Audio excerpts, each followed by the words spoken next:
रानी धर्मा और मेरे उस पुत्र का नाम है अशोक।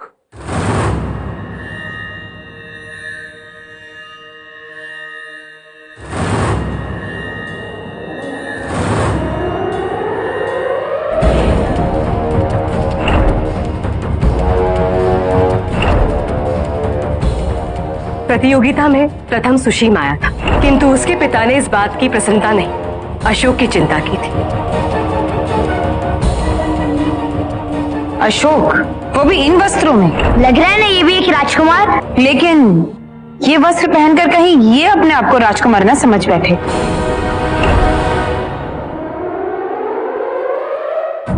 तुम अपने पुत्र से दूर क्यों रहती हो? उसके उज्जवल भविष्य के लिए मैं चाहती हूँ कि वो आत्मनिर्भर बने। मैं यहाँ आपको मारने नहीं आया, केवल ये बताने आया हूँ कि मैं आपका अहंकार तोड़ के रहूंगा।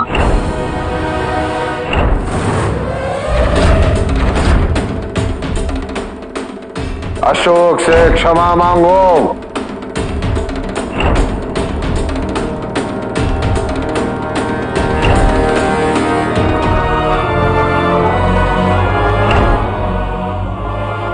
क्या पता आपका ये नया भाई आपके सिंहासन के योग समझकर अपना समर्थन व संरक्षण दे दे।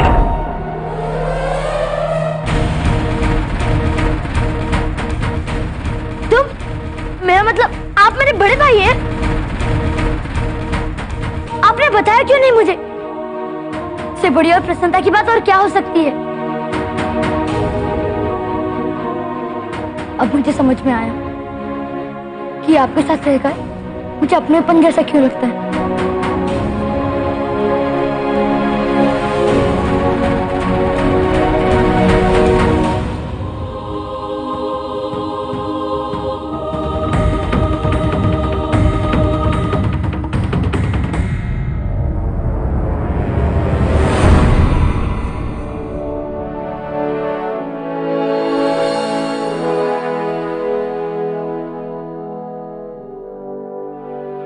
अशोक मेरा भाई नहीं हो सकता।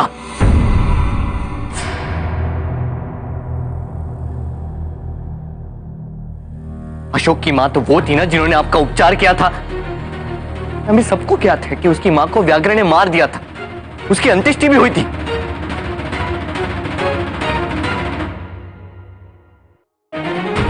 राजकुमार सुशीम, तुमने सत्य कहा। उस समय सबको यही प्रतीत हुआ था कि देवी धर्मा की मृत्यु हो चुकी है, किंतु जिसकी मृत्यु हुई थी वो देवी धर्मा नहीं थी, किंतु कोई और ही स्त्री थी। ये कैसे संभव है? आवश्यकता पड़ने पर उसे मार दिया, आवश्यकता पड़ने पर उसे जीवित कर दिया। पुत्र, यह आवश्यक नहीं है, जो प्रत्यक्ष होता है वही सत्य है। कई बातें ऐसी होती हैं जिनका सत्य उचित समय आने पर प्रकट हो जाता है, और आज कुछ ही समय में सब कुछ स्पष्ट हो जाएगा।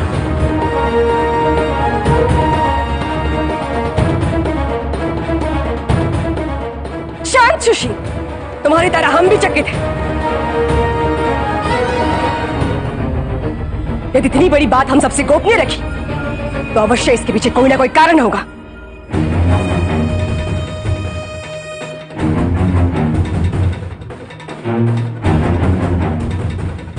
तुम ज्येष्ठ पुत्र हो सुशील, परिपक्वता से अपने उत्तरदायित्व का पालन करना है तुम्हें।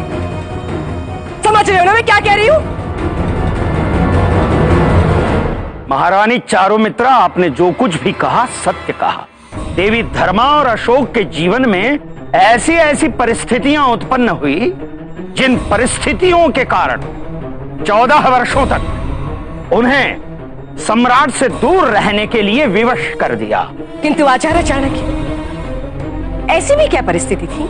एक षड्यंत्र, एक विश्वासघात 14 वर्षों के पश्चात आज फिर से स्पष्ट होगा, आज सम्राट के समक्ष स्पष्ट होगा।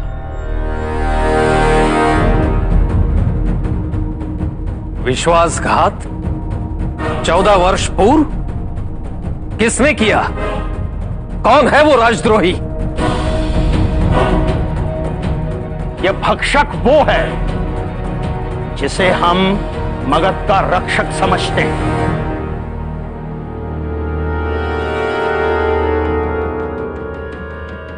बाबा,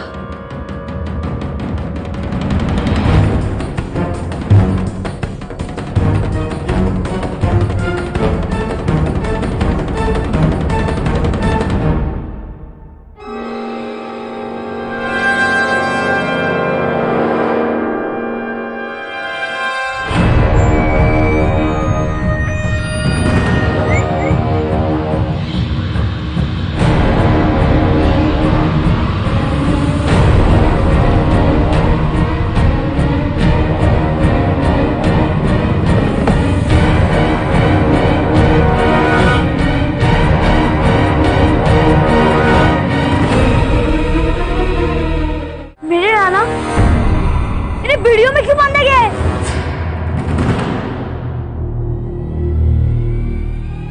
मेरे नाना ऐसा नहीं कर सकते, नहीं कर सकते वो ऐसा।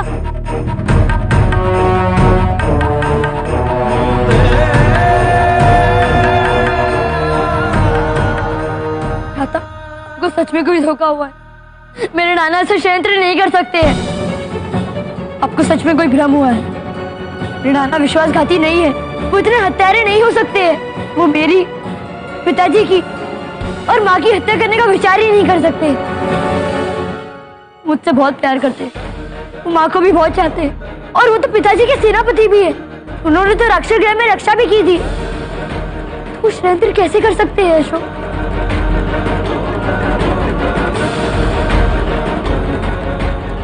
तुमने ठीक कहा पुत्र श्यामा। तुम्हारे नाना लाक्षागृह के षड्यंत्र में सम्मिलित नहीं थे पुत्र। आचार्य, एक और आप सेनापति मीर खुरासन को राजद्रोही कह रहे हैं, और दूसरी ओर ये भी कह रहे हैं कि लाक्षागृह षड्यंत्र में मीर सम्मिलित नहीं थे।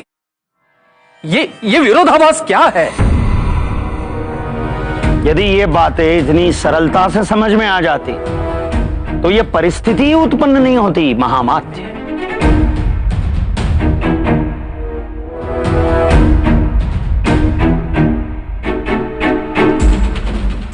मीर खुरासन द्वारा किए गए विश्वासघात के पीछे जो मूल कारण है उसे समझने की आवश्यकता है।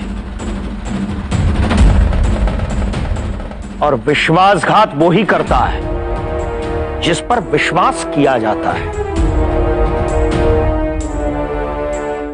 तुमने ठीक कहा पुत्र श्यामा। तुम्हारे नाना और तुम्हारी माता तुम पर बहुत प्रेम करते हैं, किंतु पुत्र, अंधे प्रेम के कारण लाभ अत्यंत अल्प और हानि बहुत मात्रा में पहुंचती है। ठीक इसी प्रकार से तुम्हारे नाना ने तुम्हारी माता पर अंधा प्रेम किया, और उसी प्रेम के कारण 14 वर्ष पूर्व उन्होंने एक जघन्य अपराध किया था।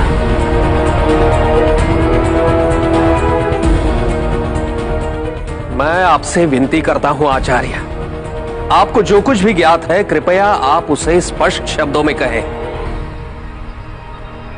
महामात्य खल्लटक, सभी को ज्ञात है कि 14 वर्ष पूर्व सम्राट जब आखेट के लिए गए थे, उन पर प्राणघातक आक्रमण हुआ था, और उस प्राणघातक आक्रमण में मीर खुरासन के पुत्र की मृत्यु हो चुकी थी। महामात्य खल्लटक, देवी धर्मा ने सम्राट पर उपचार करके उनके प्राणों की रक्षा की थी। सम्राट को देवी धर्मा से प्रेम हुआ। उन्होंने देवी धर्मा से गांधर्व पद्धति से विवाह भी कर लिया।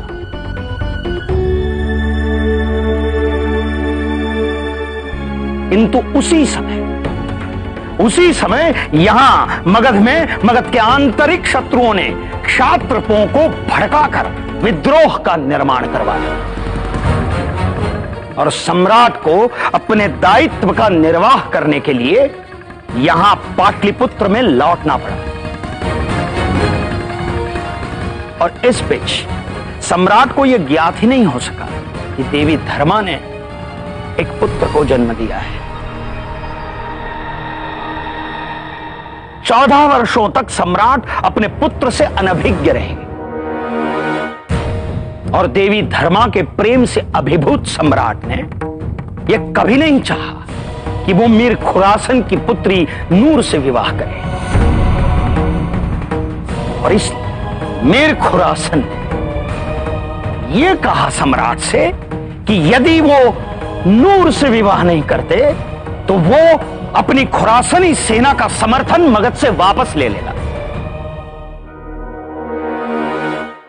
और इसलिए मगध के हित और अपनी मातृभूमि के हित की रक्षा के लिए ही यह वैवाहिक गठबंधन हुआ महामत। और सम्राट भी रानी धर्मा को भूल नहीं पाए और मीर खुरासन के लिए यह असहनीय था कि उनकी एकमात्र पुत्री नूर को देवी धर्मा के कारण अपने पति का प्रेम प्राप्त नहीं हो रहा है। और इसलिए मीर ने रानी नूर के कहने पर एक दिन नहीं, चाणक्य,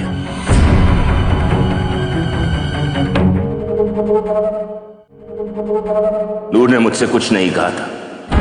धर्मा को मारने का फैसला मैंने खुद लिया था।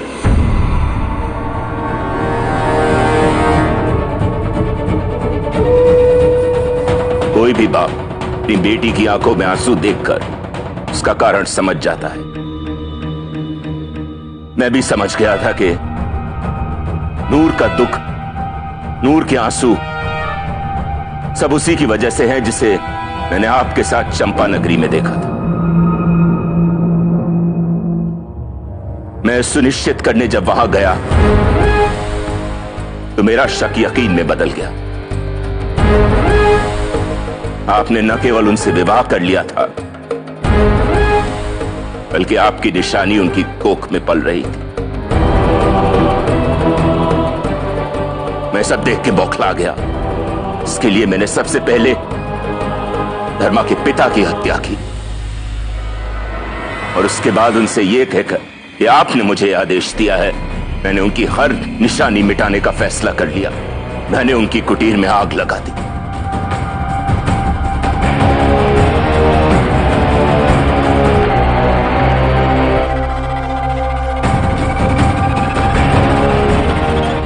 क्यों क्यों किया आपने बाबा ऐसा? बोलिए क्यों किया? एक बार तो हमसे पूछा होता कि आपकी बेटी क्या चाहती है। आपने ये सोच भी कैसे लिया कि आपकी बेटी अपने पति की प्रेम को छीनकर उसके सुख की कामना कर सकती है?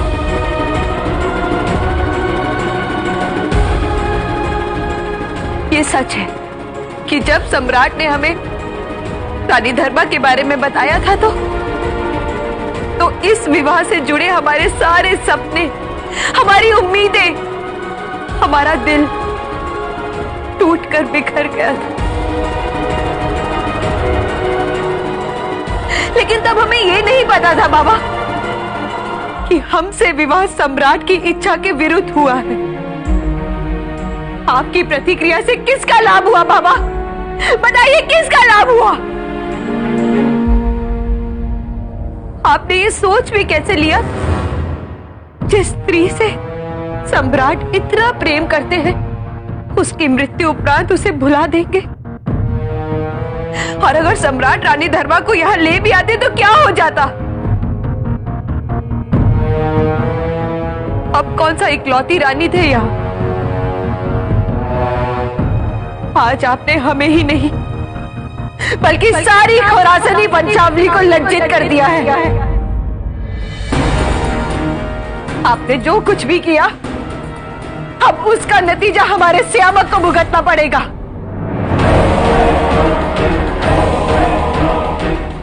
बिना किसी दोष के उसे आपके कर्मों का बोझ उठाना पड़ेगा। आपने सब तबाह कर दिया बाबा, सब तबाह कर दिया, आपने सब तबाह कर दिया। नहीं रानी नूर, ऐसा कुछ नहीं होगा। यदि तुमने अपराध नहीं किया तो ना तुम दोषी हो ना ही तुम्हें दंड को भुगतना पड़ेगा। जिस प्रकार पुत्र के अपराध का दंड माँ को नहीं दिया जा सकता है, उसी प्रकार पिता के अपराध का दंड भी पुत्री को नहीं दिया जा सकता है। माँ उचित कह रही है। नूर और सियामक को चिंता करने की कोई आवश्यकता नहीं है। हमें दुख है रानी धर्मा कि आपको और आपके पुत्र को दुर्भाग्यता से बहुत कष्ट उठाने पड़े, किंतु ये समझ में नहीं आया कि जब आप मीर के आघात से बच गए हैं, आपको ये विश्वास हो गया कि मेरे पुत्र सम्राट बिंदुसार ने आपको धोखा दिया है, तो फिर 14 वर्ष के पश्चात यहाँ क्यों वापस आए हैं?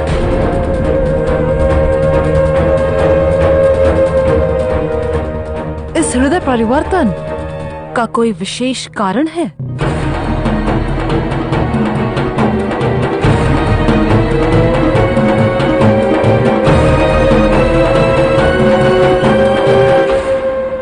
ये स्वयं यहां नहीं आए, मैंने इन्हें यहां आने के लिए विवश किया है।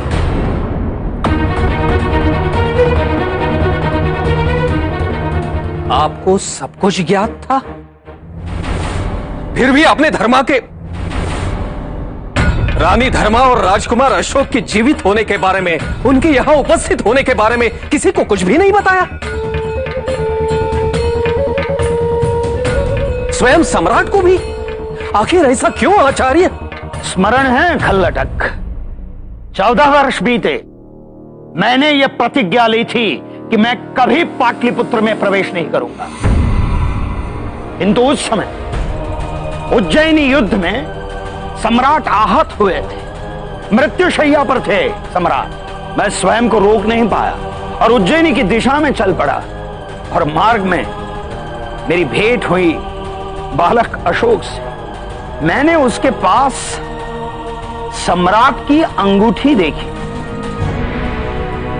मेरी जिज्ञासा बढ़ी, ये सम्राट की अंगूठी इस बालक के पास कैसे पहुंची?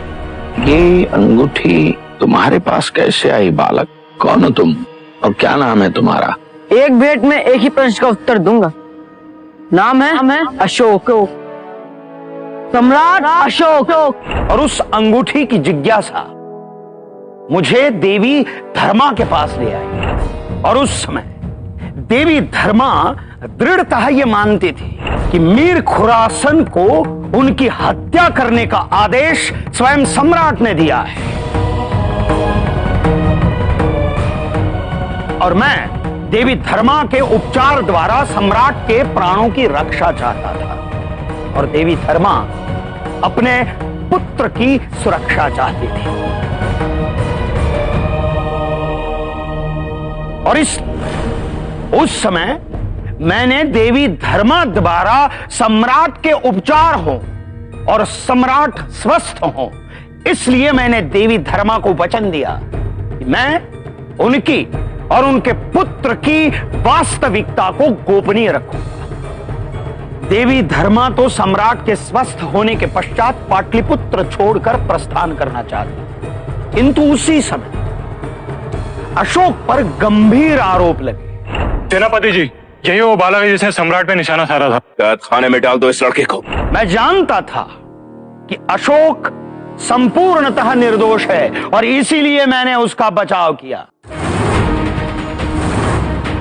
और देवी धर्मा साक्ष्य बनकर सम्राट के समक्ष नहीं आना चाहती थी, और इसीलिए मैंने अपनी विश्वसनीय गुप्तचर को देवी धर्मा के स्थान पर साक्षी बनाकर भेजा था। मैं चाहता था कि अशोक पाटलिपुत्र में ही रहे, और इसीलिए मैंने अशोक पर लगे सम्राट पर आक्रमण करने के आरोपों से मुक्त करा दिया, और उसे राजकीय संपत्ति को क्षति पहुंचाने हेतु 50 पण्य का दंड दिलवा दिया। और मैं जानता था कि देवी धर्मा अशोक को छोड़कर पाटलिपुत्र से प्रस्थान कभी नहीं करेगी, और इस देवी धर्मा सम्राट के उपचारार्थ पाटलिपुत्र में ही रुकी रही, पर वो कभी नहीं चाहती थी कि उसके पिता का सत्य अशोक को ज्ञात हो, और इसलिए अपने पुत्र की गोपनीयता रखने के लिए देवी धर्मा ने अशोक से वचन ले लिया था सम्राट कि वो किसी को कुछ नहीं बताएगा कि सम्राट का उपचार करने वाली स्त्री सुभद्रांगी उसकी माता है।